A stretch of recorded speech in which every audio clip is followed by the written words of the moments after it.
कोमल की मम्मी के बार बार फोन आ रहे थे कि वो किस समय मायके आने के लिए निकल रही है। हाँ मम्मी, बस आधे घंटे में निकलूंगी, वही 1.5-2 घंटे लगेंगे गुरुग्राम पहुंचने में। रास्ते में बहुत जाम मिलता है, तो मेट्रो से आ जा। मम्मी वो अटैची और बैग भी है ना, इसलिए मैंने कैब कर ली है। आप टेंशन मत लो, मैं आ जाऊंगी। ठीक है कोमल, आ जाना टाइम से, मैं खाना तैयार रखूंगी। कोमल फोन पर कुछ और कहती, उससे पहले ही फोन कट गया। कोमल मायके जाने की तैयारी करने लगती है। रिंकू और दिशा की गर्मियों की छुट्टियां थी, इसी वजह से कोमल कुछ दिनों के लिए मायके रहने जा रही थी। मुझे ऑफिस के काम से न जाना होता तो मैं तुम्हें गाड़ी से छोड़ देता, पर बहुत अर्जेंट मीटिंग है आज ऑफिस की। वैसे मैं बीच में मिलने आ जाऊंगा और बाकी तुम मम्मी के घर रहकर आ जाओ, फिर हम बच्चों के साथ घूमने चलेंगे।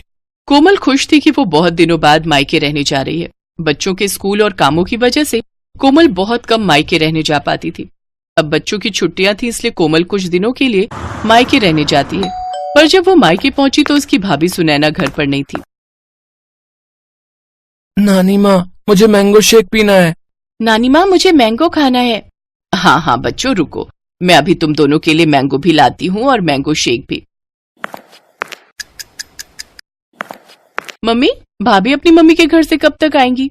बस आने ही वाली होगी, मैंने उसे बता दिया था कि तुम आने वाली हो। अभी कोमल पूरी बात भी नहीं कर पाई थी कि सुनैना अपने 2 बच्चों चारू और दीपू के साथ आ जाती है। अरे माँ जी, फ्रिज के सारे आम काटकर अपनी बेटी को ही खिला दिए या फिर 1-2 छोड़े भी हैं? कैसी हो कोमल? नमस्ते भाभी, मैं ठीक हूँ। वो बच्चे मैंगो की जिद। हाँ हाँ, आम का सीजन है और बच्चे अपने मामा के घर आए तो आम तो खाएंगे ही ना। ये देखो, मम्मी ने पके हुए बढ़िया दशहरी आम खाने को दिए, पूरे 5 किलो हैं। अब देख लो, पिछली गली में मेरा घर है, फिर भी मम्मी पापा मुझे सामान देते ही रहते हैं। मैं भी कुछ न कुछ ले जाती रहती हूँ, कभी खाली हाथ नहीं जाती। सुने ना, कोमल भी आम और लीची लेकर आई है, फ्रिज में रख दिए हैं। अच्छा किया, वैसे भी अब कुछ दिन यहाँ रुकोगे तो बच्चे तो कुछ ना कुछ खाने को मांगते ही रहते हैं। अच्छा, मैं ये आम फ्रिज में लगा कर आती हूँ। सुनैना रसोई में चली जाती है, पर कोमल उस समय गुस्से में थी। मम्मी, यही वजह है कि मैं यहाँ ना पसंद नहीं करती हूँ। मेरा तो मन ही नहीं था कि मैं इस बार छुट्टियों में मायके आऊँ। सुधीर तो बोल भी रहे थे कि कहीं घूमने चलते हैं। मैंने ही उन्हें मना कर दिया कि नहीं, पहले मैं कुछ दिन मम्मी के घर जाकर आऊंगी, इसके बाद घूमने जाएंगे। बहुत बड़ी गलती कर दी जो मैं यहाँ आ गई। अगर भाभी का यही रवैया रहा ना तो मैं फिर कभी नहीं आऊंगी मायके। अरे सुनैना की बातों पर ध्यान मत दिया कर, वो ऐसी ही है। उसे समझ नहीं है कि कब क्या बोलना चाहिए। और ये घर मेरा है, तेरी माँ का है। अभी क्योंकि मैं जिंदा हूँ इसलिए तू अपनी माँ के घर आई है, आराम से रह। आज तेरे पापा जिंदा होते तो तेरे आने पर पल के बिछा देते। कोमल देखती है उसकी माँ की आंखों में आंसू आ जाते हैं, इसलिए कोमल उस समय चुप हो जाती है और बात को बदल देती। मम्मी, भैया को ना फोन मिला दो, उन्हें कहना मेरे लिए बंगाली रसगुल्ले लेते हुए आएंगे, बहुत मन हो रहा है। तभी कोमल का भाई आ जाता है। अरे मुझे पता है तू आने वाली है, इसीलिए मैं रास्ते में हलवाई से बंगाली रसगुल्ले लेता हुआ आया हूँ। ये ले, तेरी पसंद के बंगाली रसगुल्ले, वो भी छोटे वाले। नमस्ते भैया, कैसे हो? थैंक यू, आपको याद था कि मैं आने वाली हूँ। हाँ, मम्मी ने सुबह बता दिया था कि तुम आने वाली हो। और जीजू कैसे हैं, सब बढ़िया? जी भैया, सब ठीक है। देसी घी लाए हो? मैंने बोला था देसी घी खत्म हो गया, लेते हुए आना। अरे मैं भूल ही गया, सॉरी। काम की चीज तो तुम भूल ही जाओगे जो मैंने बोली है। बहन के लिए रसगुल्ले लाना नहीं भूले, और देसी घी भी मैं अपने लिए नहीं बोल रही हूँ। रिंकू और दिशा देसी घी के पराठे खाते हैं। कोई बात नहीं भाभी, पराठे की इतनी जरूरत नहीं है, बच्चे सादी रोटी भी खा लेते हैं। और दाल चावल बने हैं ना, तो उसके साथ रोटी की जरूरत नहीं। नहीं नहीं, मुझे सारी जिंदगी ये थोड़ी सुनना है कि बहन मायके रहने आई और उसे और उसके बच्चों को देसी घी खाने को नहीं मिला। जाओ रवि, आप लेकर आओ। हाँ हाँ, जा रहा हूँ। ये बात तुम सीधे मुंह से भी तो बोल सकती थी, इतना घुमा फिरा कर क्यों बोली? उस समय रवि देसी घी लेने के लिए चला जाता है। सुनैना आगे पीछे तो ठीक रहती थी, पर जैसे ही कोमल कभी रहने के लिए आ जाए तो वो ऐसे ही व्यवहार करती थी। इसी वजह से कोमल मायके आना पसंद नहीं करती थी। वो तो सिर्फ अपनी माँ और भाई की वजह से ही मायके आ रही थी। माँ, इतना याद रखो, मैं बस आपके और भैया के मुंह को यहाँ आती हूँ, वरना भाभी से मुझे कोई उम्मीद नहीं। कोमल का मन ही नहीं लग रहा था, क्योंकि उसकी भाभी सुनैना बहुत ही अटपटा व्यवहार करती थी। एक दिन सब लोग घूमने के लिए मॉल गए। पापा, हमें गेम खेलने हैं। हाँ पापा, चलो ना गेम खेलते हैं। अभी नहीं बच्चों, थोड़ी देर में चलते हैं, पहले थोड़ा मॉल में घूम तो लो। ये मॉल कितना बदल गया है, पहले तो छोटा सा था, लगता है बड़ा किया है। हाँ, अभी तो और बड़ा बनेगा। मामा जी कॉर्न्स खाने हैं। और मुझे आइसक्रीम। अभी खिलाता हूँ, चलो सुनैना, आओ आइसक्रीम खा लेते हैं। रवि सबको आइसक्रीम लेकर देता है। रिंकू भी अपनी पसंद के कॉर्न्स और आइसक्रीम ले लेता है। सब लोग आइसक्रीम खाते हैं। चलो बच्चों, अब हम गेम पाला चलते हैं, हम सब वहाँ पर गेम खेलेंगे। रवि जैसे ही सबको गेम पार्लर ले जाने लगता है तो वो देखता है कि आज गेम पार्लर बंद है। भैया गेम पार्लर बंद है। जी गेम पार्लर बंद है, काम चल रहा है। चलो बच्चों, अब तो गेम पार्लर बंद है, थोड़ा और घूम लेते हैं फिर घर चलेंगे। रवि सबको घर ले आता है, पर घर आकर सुनैना गुस्से में अपने कमरे में चली जाती है और रवि से बुरी तरह लड़ने लगती है। सुनैना, तुम फिजूल की लड़ाई कर रही हो। मैं लड़ाई कर रही हूँ? ये लड़ाई तुम्हारी बहन और उसके बच्चों की वजह से हुई है। तुम्हें जब चारू और दीपू ने बोला कि पापा गेम पार्लर चलो तो तुमने उनकी बात पर ध्यान नहीं दिया, और जैसे ही तुम्हारी बहन के बच्चों ने तुमसे आइसक्रीम और कॉर्न्स की फरमाइश की तुमने फौरन खरीद कर दे दिए। तुम्हारी बहन तो चाहती यही है कि हम दोनों की लड़ाई हो। वो आती है और हमारे घर में कलेश छिड़ जाता है। चुप हो जाओ सुनैना, कोमल सारी बातें सुन रही होगी, उस पर क्या बीतेगी तुमने सोचा भी है? कोमल इस घर की बेटी है, मेरी बहन है। अगर तुम्हारे घर में तुम्हारे साथ ऐसा हो तो तुम पर क्या बीतेगी सुनैना? थोड़ा होश में आओ, तुमने आज बहुत बोल दिया। कोमल सब कुछ सुन चुकी थी। कुछ देर बाद जब सुनैना शांत हो जाती है, रवि भैया, चारू और दीपू के एडमिशन की बात सुधीर जी ने स्कूल में कर ली है। आप चिंता मत करो, अब इन दोनों का एडमिशन भी रिंकू और दिशा के स्कूल में हो जाएगा। छुट्टियों के बाद आपको एक फॉर्म फिल करना है, बाकी सारी बात सुधीर जी ने कर ली है। अब जीजू को मेरी तरफ से थैंक यू बोलना। वैसे मैं भी उन्हें पर्सनली फोन कर दूंगा। इतने समय से एडमिशन की वजह से मैं बहुत परेशान था। सुधीर जी ने बहुत बड़ा काम कर दिया। कोमल वापस जा रही है रवि। सुनैना की बातों से इसका मन बहुत दुखा है। हाँ भैया, अब मन बहुत दुख चुका है और आप प्लीज मुझे रोकना मत। मैं नहीं चाहती कि मैं आपकी और भाभी के झगड़े की वजह बनूं। मेरी कैब आ गई है, मैं चलती हूँ। कोमल जैसे ही बैग उठाने लगती है सुनैना उसका हाथ रोक देती है। कोमल सॉरी, मैं जानती हूँ मेरी वजह से तुम्हारा मन दुखा। तुम हमारे लिए इतना सोचती हो और मैंने तुम्हें कितना कुछ गलत बोल दिया। ऐसे अचानक मत जाओ, सुधीर जी गलत सोचेंगे। कुछ दिन और रुक कर जाना। बच्चे बहुत मन से अपने मामा मामी के घर आए हैं, मैं ऐसे नहीं जाने दूंगी। मैं जानती हूँ मैंने गुस्से में बहुत गलत बोल दिया, पर मैं ये भी जानती हूँ कि तुम मुझे माफ कर दोगी। भाभी प्लीज आप मेरे से सॉरी मत बोलो, आप मुझसे बड़े हो। सारे गिले शिकवे दूर हो जाते हैं और मन की कड़वाहट खत्म हो जाती है। सुनैना और कोमल एक दूसरे के गले लग जाती हैं। सब कुछ ठीक हो जाता है। रिश्ते फिर से सुलझ जाते हैं। सुनैना ने अपनी गलती मानी और उसे एहसास हुआ कि जैसे वो अपने घर की बेटी है वैसे ही कोमल इस घर की बेटी है, और अगर उसके साथ ऐसा होता तो उसे कितना दुख पहुंचता। इसलिए सुनैना ने अपने व्यवहार को बदला और रिश्तों में आने वाली दूरियां खत्म हो गईं।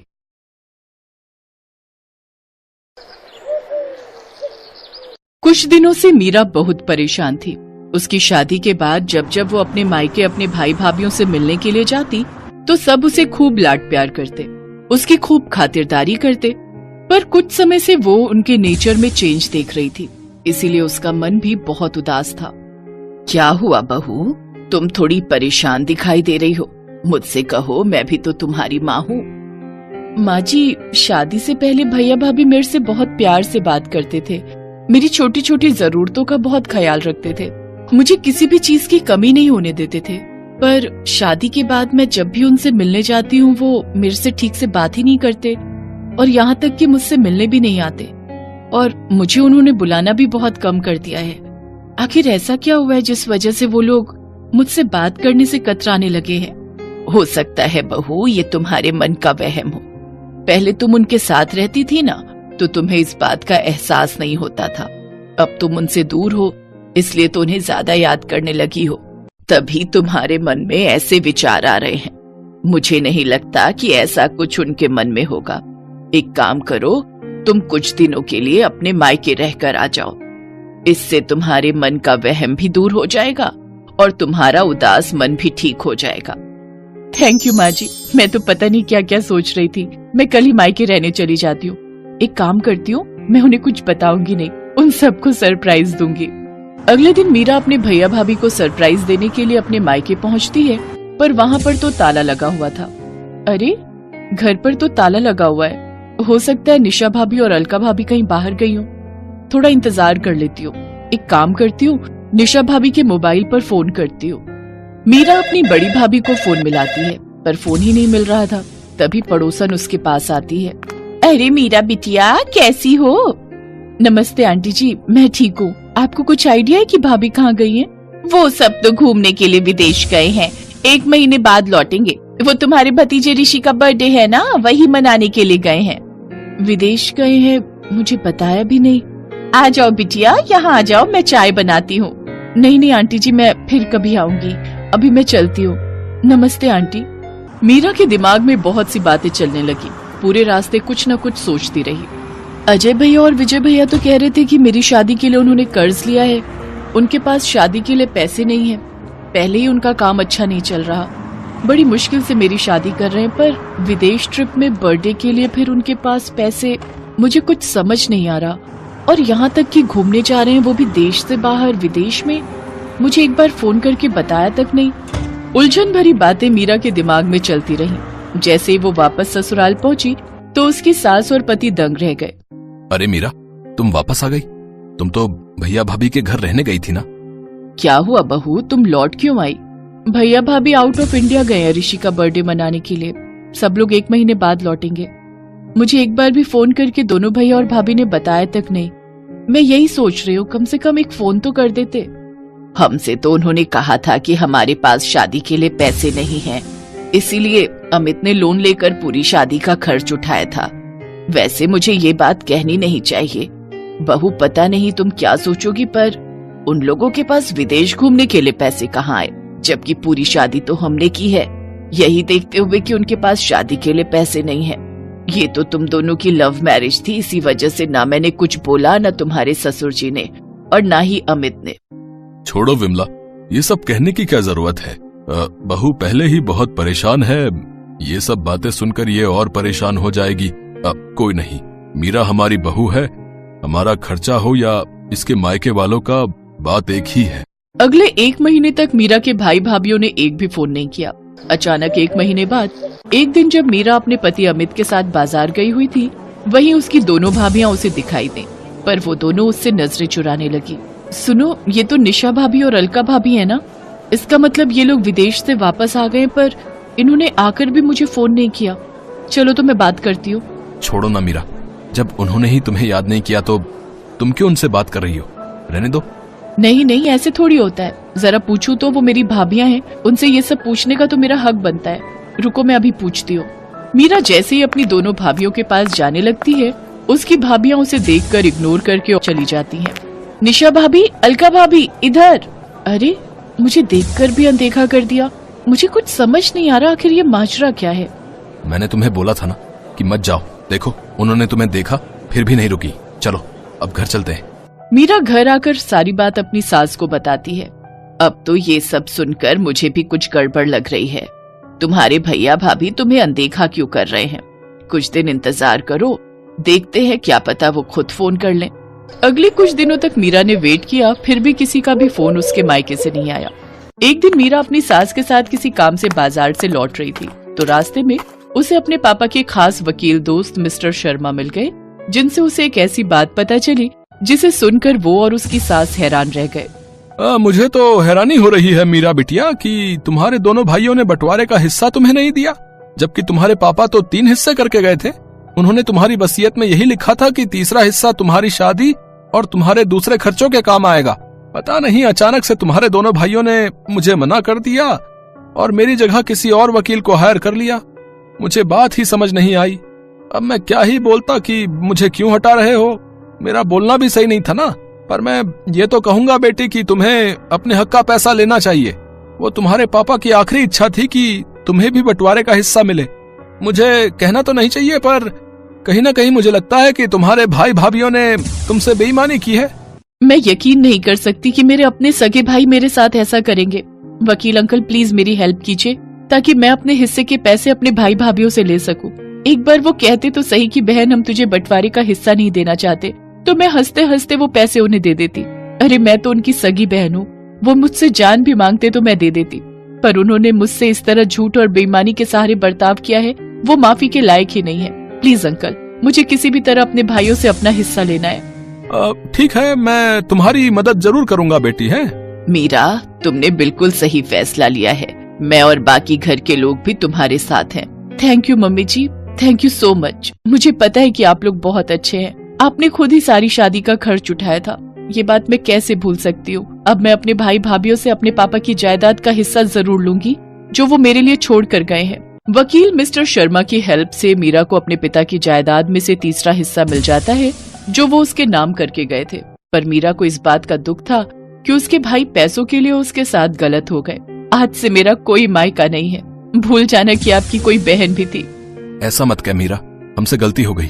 हाँ मीरा, पैसों के लालच में हम अंधे हो गए थे। नहीं भैया, अब बहुत देर हो चुकी है। प्लीज अब आप मुझसे कभी भी कोई वास्ता मत रखना। थैंक यू शर्मा अंकल, आपने मेरी बहुत हेल्प की। मीरा की आंखों में आंसू थे। उसने हमेशा के लिए अपने भाइयों से मुंह मोड़ लिया। शायद उसके भाई भाभीियों के लिए यही सबसे बड़ी सजा थी।